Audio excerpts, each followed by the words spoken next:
Hi guys, hope you're okay. This is Daniel. So this story is going to be slightly risque, but no more risque than normal, I guess. But essentially, I just want to talk about a time before the whole NoFap situation, before semen retention.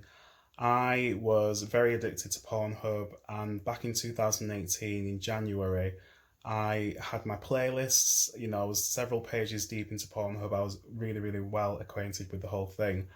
And on this particular video, there was a guy who was quite similar to me, so a black guy, slightly effeminate, and he had a particular range of guys he was having sex with.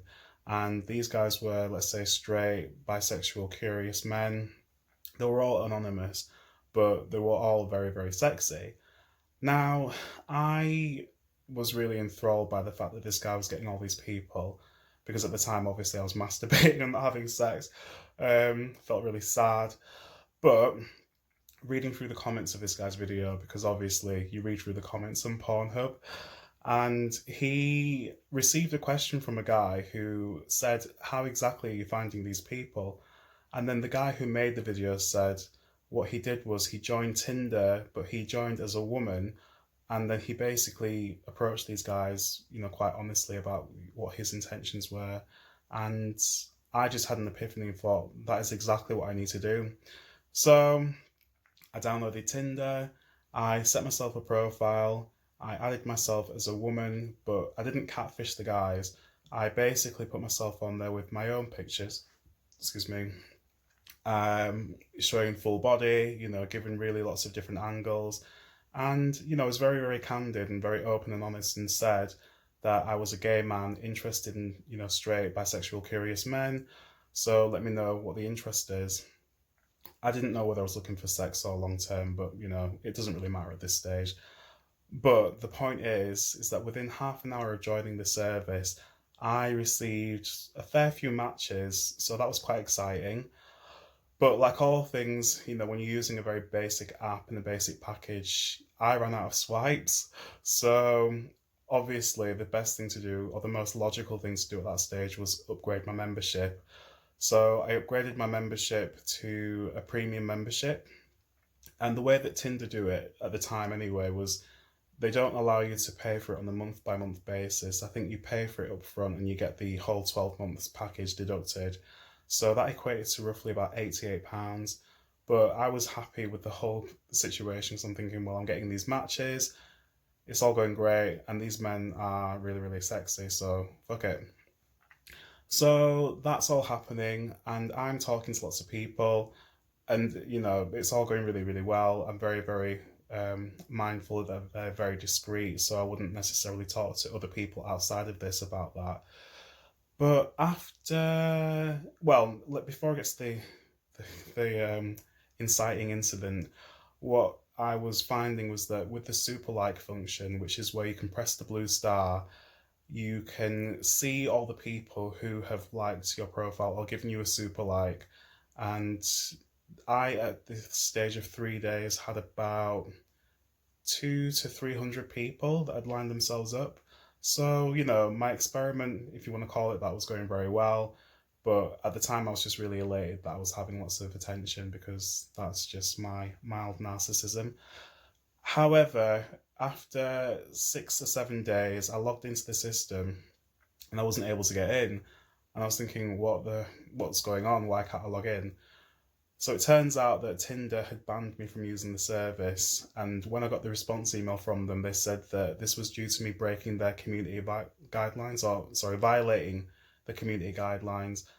So when I asked them for clarification on how I'd actually violated the guidelines, they never gave me a full explanation, but I just put two and two together and worked out it's because I said I was a woman, but obviously was a man. So it's obvious that some people would have complained about this, which, is to be expected. They're expecting a woman, and there's me, a very masculine person, obviously, quite effeminate too, but on the surface, before I open my mouth, I am pretty much cock and balls. um, so yeah, that really kind of pissed me off though, because I said, well, obviously there are lots of people who are still trying to contact me, and I took screenshots of the list of people that were trying to get in touch with me, and that didn't really do any favors. It didn't sway their opinions. So ultimately, I went from feeling really pissed off to feeling really despondent, and then also thinking, well, actually, I almost feel like I've been discriminated against now.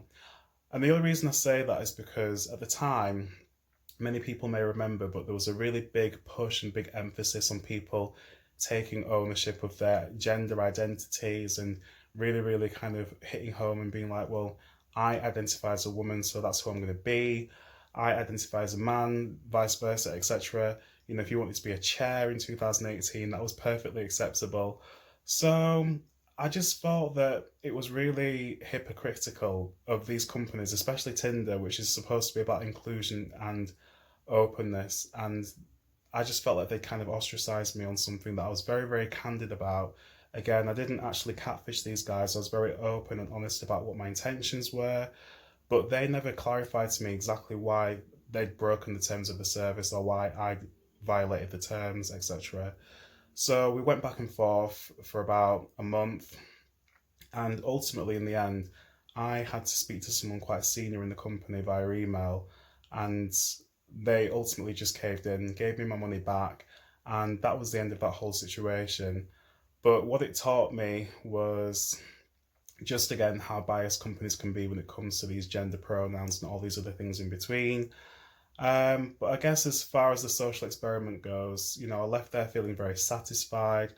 I ironically didn't even meet any of these guys. You know, it was all very digitized and all very online, you know, sharing pictures, etc. But, you know, I guess as far as an anecdotal story goes, it's one of the highlights of my life. I don't know, but yeah, it was just really interesting. So I just thought I'd kind of share that story with people because it's something that happened, and I guess it'd be really good to get people's feedback, really. You know, do you think I was wrong for doing what I did? Do you think Tinder were wrong for doing what they did? Do you think I was being immoral? Do you think the whole thing is just really fucking stupid? Either way, if you have got any thoughts and opinions, I would be grateful to hear back from you. And I think I might kind of keep this as a bit of a series. If I say something that might be slightly controversial, maybe I'll call it Dan After Dark or something. Um, but anyway, any thoughts and feedback are welcome. If you've got through and listened to this long, I really appreciate you. Thank you so much. Until then, take care. Hope you come back soon, and I hope I haven't turned you off completely, but appreciate all of the attention. So, goodbye.